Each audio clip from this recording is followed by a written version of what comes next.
हाय दोस्तों, नमस्ते, प्रणाम। मैं मनीषा यादव अपने यूट्यूब चैनल अवधि गीत 4665 में आप सभी का स्वागत अभिनंदन करती हूँ। आज बहुत ही प्यारा एक उठान गीत गाने जा रही हूँ। गीत जैसा भी होगा कमेंट बॉक्स में ज़रूर बताना और प्लीज़ आप लोग से रिक्वेस्ट है हमारे चैनल को लाइक करना, सब्सक्राइब करना, शेयर करना, कमेंट करना, अपना प्यार दुलार आशीर्वाद बनाए रखना, हम लोगों का फुल सपोर्ट करना जिससे हम लोग भी कुछ आगे बढ़ सकें। प्लीज़ आप लोग से रिक्वेस्ट है। कुछ लोग ऐसे हैं जो सब्सक्राइब करके अनसब्सक्राइब कर देते हैं। प्लीज़ ये सब मत किया करो, दुख होता है जुड़ने के बाद। हमरे नैहरे में भेज दी है नौआ पिया भइल बा बेटौआ पियाना। हमरे नैहरे में भेज दी है नौआ पिया भइल बा बेटौआ पियाना। नौआ बाबूजी से कहले बाबू अम्मा जी से कहले, नौआ बाबूजी से कहले बाबू अम्मा जी से कहले, जानो बेटी घर से आइल बा जनौआ पिया भइल बा बेटौआ पियाना।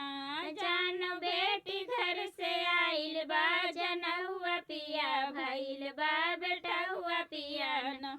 हमरे नैहरे में भेज दी है नौआ पिया भइल बा बेटौआ पियाना। हमरे नैहरे में भेज दी है नौआ पिया भइल बा बेटौआ पियाना। नौआ चाचा जी से कहले, चाचा चाची जी से कहले, नौआ चाचा जी से कहले, चाची चाचा जी से कहले, जानो बेटी घर से आइल बा जनौआ पिया भइल बा बेटौआ पियाना। जानो बेटी घर से आइल बा जनौआ पिया भइल बा बेटौआ पियाना। हमरे नैहरे में भेज दी है नौआ पिया भइल बा बेटौआ पियाना।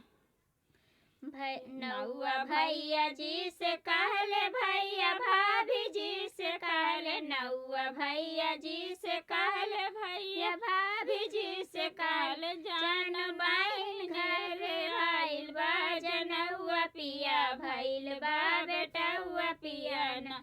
जान बहन घर से आइल बा जनौआ पिया भइल बा बेटौआ पियाना। हमरे नैहरे में भेज दी है नौआ पिया भइल बा बेटौआ पियाना। हमरे नैहरे में भेज दी है नौआ पिया भइल बा बेटौआ पियाना। जय श्री राम। गीत जैसा भी होगा कमेंट बॉक्स में ज़रूर बताना।